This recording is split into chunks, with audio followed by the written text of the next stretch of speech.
Hello everyone, hope you're doing well. Today we are once again on the first dev server for update Ixwa Strike, and now we're having a look at a new ground vehicle that is coming to America. This is the rank 6 battle rating 8.3 M3A3 Bradley. Now we already have a Bradley in game, the standard M3. This is a big upgrade of it and will come after it in the tech tree, but luckily it will come before the HSTVL, so its modifications will not be as expensive as if it was an end-of-the-line vehicle. At the same time, being a rank 6 vehicle, it's going to be useful for researching rank 6, 5 and 7, which is incredibly useful. And also this is kind of a complete upgrade over the standard Bradley. Every part of it is pretty much upgraded, whether in a positive or negative way. So the first thing is the armor that is on this vehicle.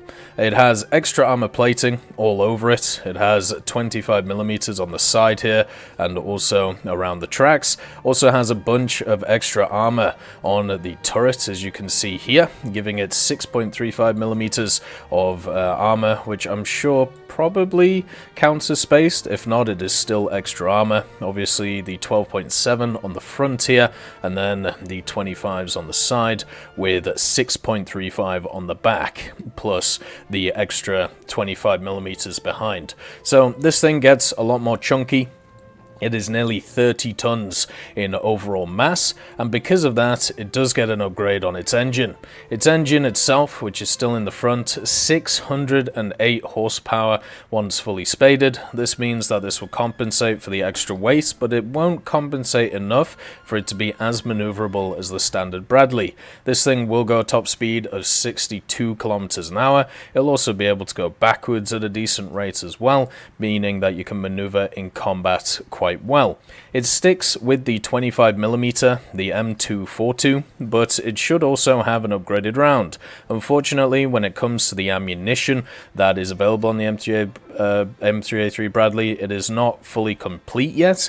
It should have an APFS DS round for the 25mm and also an extra tow missile. Right now it shares exactly the same munitions as the standard Bradley, when it will, once this comes to live, have the better version. So it'll have APFS DS for the 25mm, and it will also have the TOW 2B, I believe, which is the one which is a top attack missile, which should be really fun as well. It also gets upgraded thermals, which is on the dev server, and all of the other bells and whistles that this Bradley has.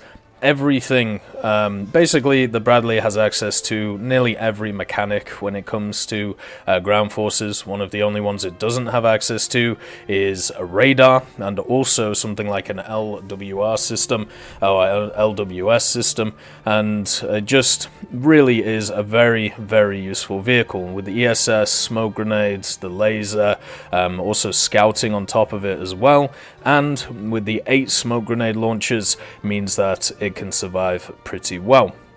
Now the other parts as well is it does have a crew of 3, so it is pretty easy to knock out the crew, especially since 2 of them sit in the turret, so you're still not going to be that survivable in it, even with all the extra armor.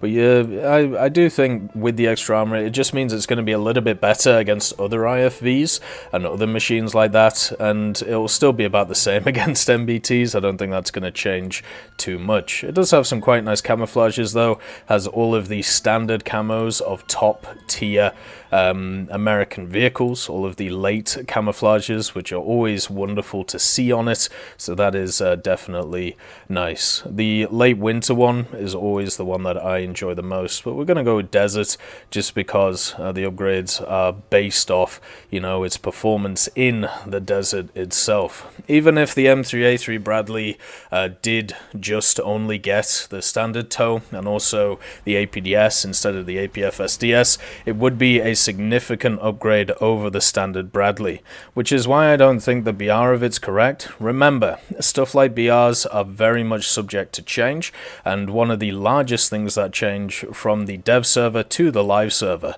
and in this regard I'm pretty sure the M3A3 Bradley is going to go up in BR.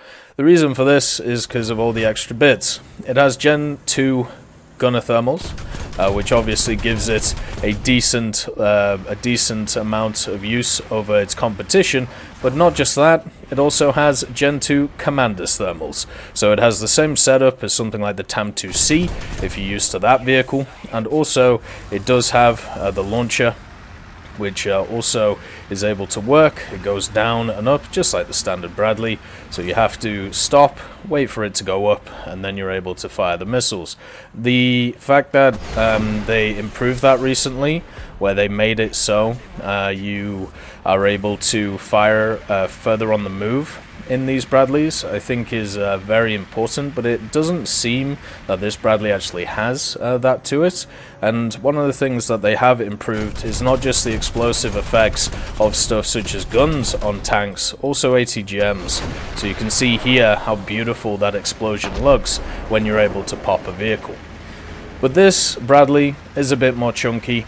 It still has the good low-end acceleration to get it up to 30 kilometers an hour, no issue. And with the extended amount of utility, especially of the thermals, this means that it's going to be a much better passive scout than before. This was one of my favorite IFVs to play when it comes to the general game, talking about the M3 Bradley, just because it was useful not just as a tank killer, but also as an active scout, and also as a plane destroyer, which is incredibly important when it comes to the general game. IFVs are utility vehicles in War Thunder. They aren't just standard tank killers. They aren't just standard, they aren't just standard plane killers. They're a little bit of everything. And in order to be good at having everything, what you need as a vehicle is you need to be able to have this jack of all trades sentiment to it. And the Bradley definitely has that when it comes to all of its extra munitions. Now the smokes, it's 2 sets of 4, so you do get 2 smoke throws, which is really useful. It just means you can reposition easy. I'm not sure if this thing's going to get hull broken.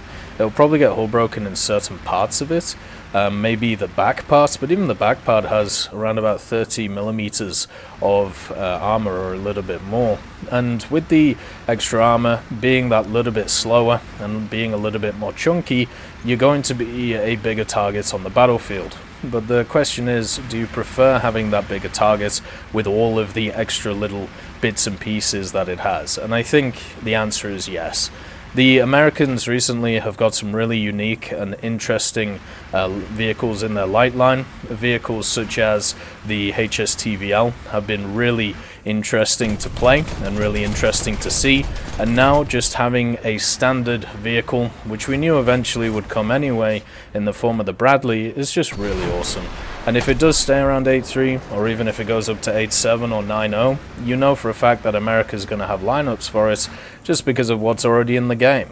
Like, it's not going to be a vehicle that's going to struggle for a lineup, kind of like how the Type 89 used to, or even the Warrior at 8.0. Now, having to run it with all of the 7.7s, it's just going to slot into an already pre-existing lineup for the Americans and be very strong.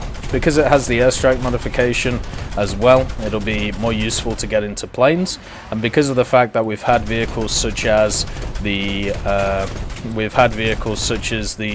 wonderful A4E added as a squadron vehicle, just means that these vehicles here are way more deadly. Because you're not just worried about the anti-tank threat, you're not just worried about the threat in the form of the let's just see if we can hit this guy here. Might hit a bush, or we might just miss the target. But you're not just worried about its ground killing capabilities, you're now worried about the fact that if you kill it, then it's also going to bring back a very aggressive and dangerous CAS, which is filled to the brim with stuff such as bullpups and everything like that.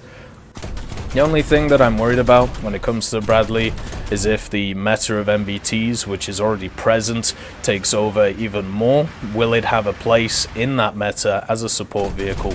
And I think if we're looking at this vehicle and comparing stuff like the TAM-2C, or even vehicles around its BR at the moment, I think it does. I think it will have a place alongside other MBTs and other medium tanks that you may use with it. Hopefully people enjoy this one. I know a lot of people who have been looking forward to it for a long time. It's obviously a vehicle which is very much sought after just because of its combat history and the fact that it is obviously an American vehicle and, you know, has access to some pretty cool mechanics. I'm just very happy to see it, and it means that we can now look at other nations and hopefully get some cool IFVs for them. You know, Sweden did have a ton of really cool AFVs added, and then, you know, the Type 89 around the 80BR was probably the strongest vehicle. Now there's a contender which I think is way better than the Type 89, and it comes in the form of the Bradley. I hope you all have a wonderful day, and I'll see you next time. I'd just like to thank Teddy, John Ryman, Universe, Conte Baraka, Trigger Hippie, Eugens Terry, Ambrosius McClellan, Daniel Stanton, Martinez, B. Young, Hosest Kishore, Hans, Bareen, and Samuel Schlick for supporting the channel.